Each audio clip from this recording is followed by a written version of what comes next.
Prezados irmãos, louvado seja nosso Senhor Jesus Cristo, para sempre seja louvado, e nossa Mãe Maria Santíssima.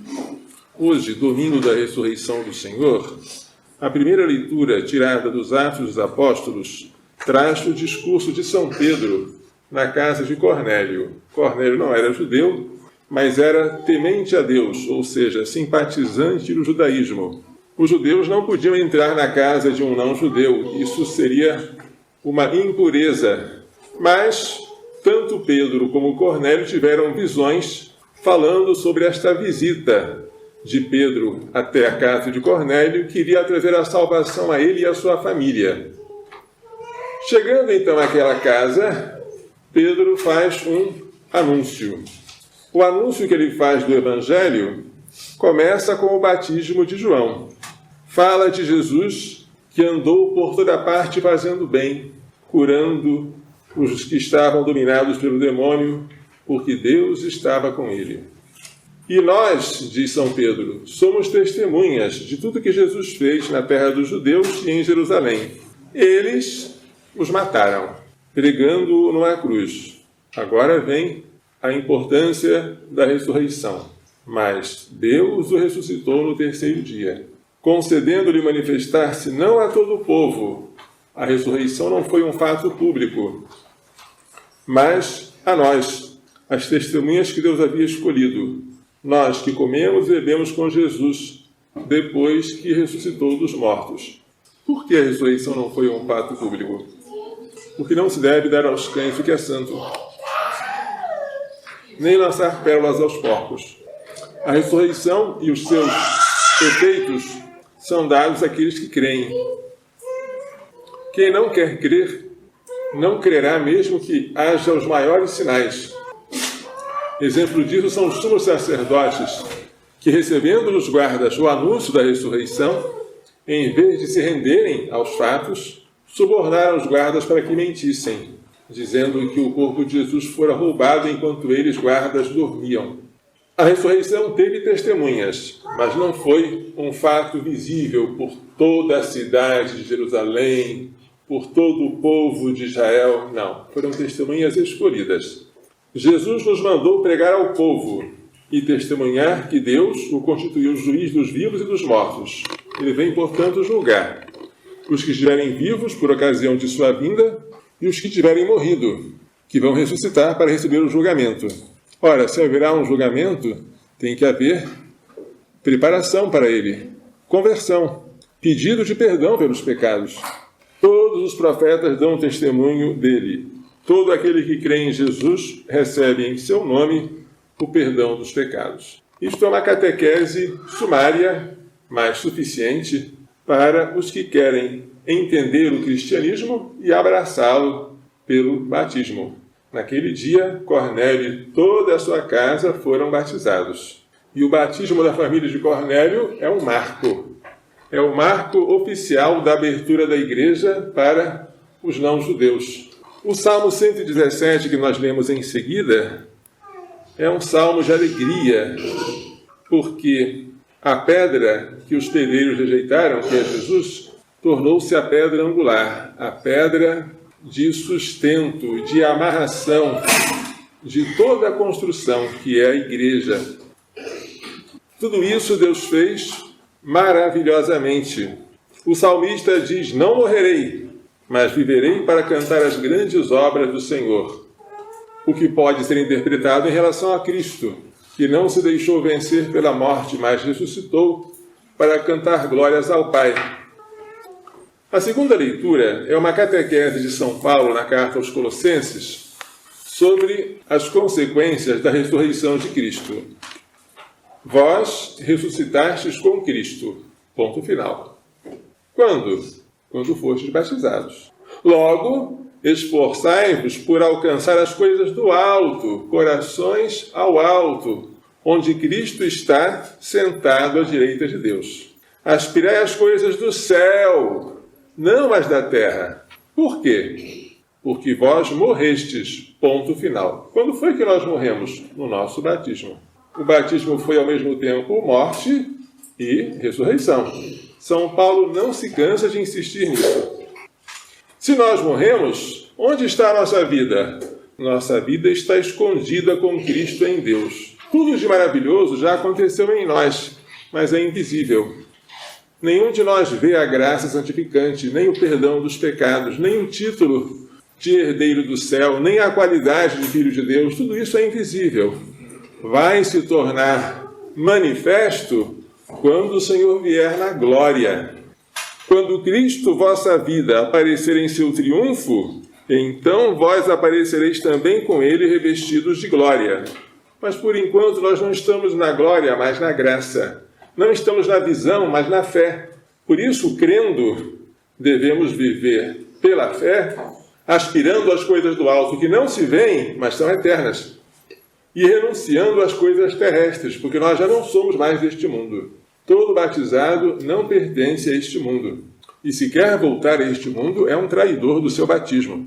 O Evangelho narra hoje, segundo São João, a ressurreição do Senhor.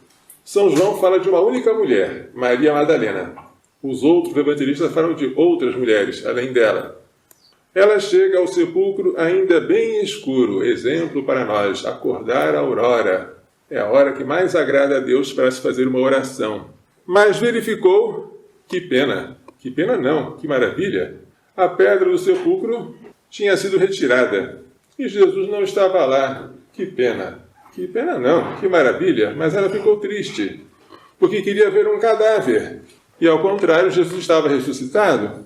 Foi comunicar o fato a Pedro e a João. E eles foram correndo, também espantados. Entraram no sepulcro, não viram o corpo do Senhor, mas viram o pano que envolvia o rosto, chamado sudário, e as faixas de linho. Viram e acreditaram, porque não tinham entendido até aquele momento que Jesus deveria ressuscitar dos mortos conforme as Escrituras. A obscuridade aqui de todos dá a impressão de uma cegueira coletiva. Todo mundo se esqueceu, por causa do escândalo da cruz, de Jesus ter anunciado nem uma nem duas, mas 3 vezes que ele morreria e ao terceiro dia iria ressuscitar. A tristeza foi uma coisa que sufocou qualquer esperança, qualquer alegria. Eles só sabem pensar na morte e não se lembram da ressurreição. Veremos como, mesmo quando os 10 discípulos testemunham Jesus ressuscitado, um que não estava entre eles, Tomé, reluta. Só acreditarei se colocar o meu dedo no buraco das chagas dele. E no entardecer do primeiro dia da semana, 2 discípulos que vão a um povoado chamado Emaús também estão tristes, porque já faz 3 dias que aconteceu uma tragédia e ninguém entende o que aconteceu com Jesus. Nós esperávamos que ele fosse libertar Israel. E ele não libertou, assim pensam eles. Esta obscuridade só vai ser vencida definitivamente com a vinda do Espírito Santo. A ressurreição do Senhor, ao mesmo tempo, comunica luz aos discípulos, mas faz com que eles esperem mais luz. Não vos afasteis de Jerusalém, até que recebais a força do alto, que é o Espírito Santo. O Espírito Santo foi o dom que Cristo conquistou para nós. Inclinando a cabeça, ele entregou o seu Espírito. 2 sentidos. O sentido literal e óbvio, ele morreu.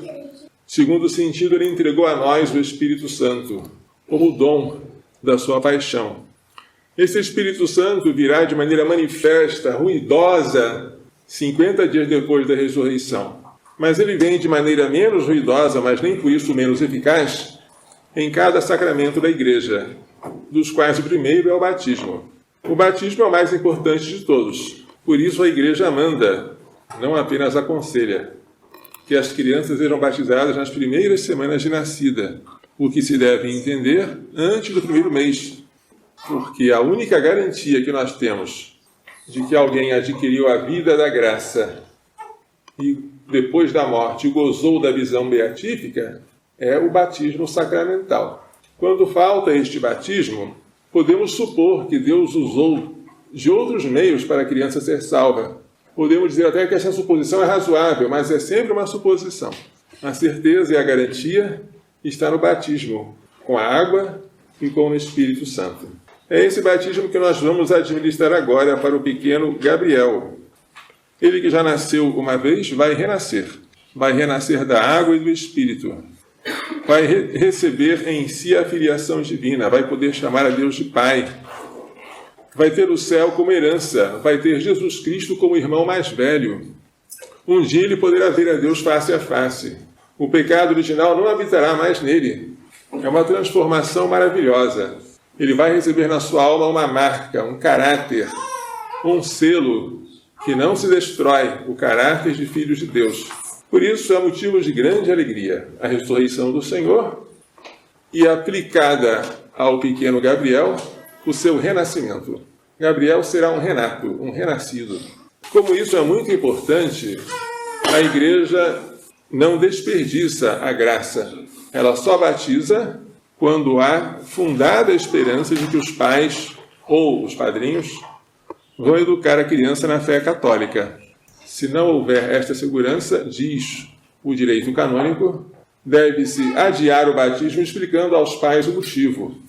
Se o Gabriel vai ser batizado, é porque a Igreja acreditou nos seus pais e nos seus padrinhos, para fazer com que essa criança possa conservar bem a graça, longe das ocasiões próximas de pecar, próxima das orações e próxima dos outros sacramentos, entre eles a confissão, que pode já ser feita quando tem a idade da razão e consciência de algum pecado, mesmo venial, e a comunhão, que convém não retardar, mas deve ser dada quando a criança atinge a idade da discrição, que ele diz mais ou menos 7 anos, mas isso também é flexível.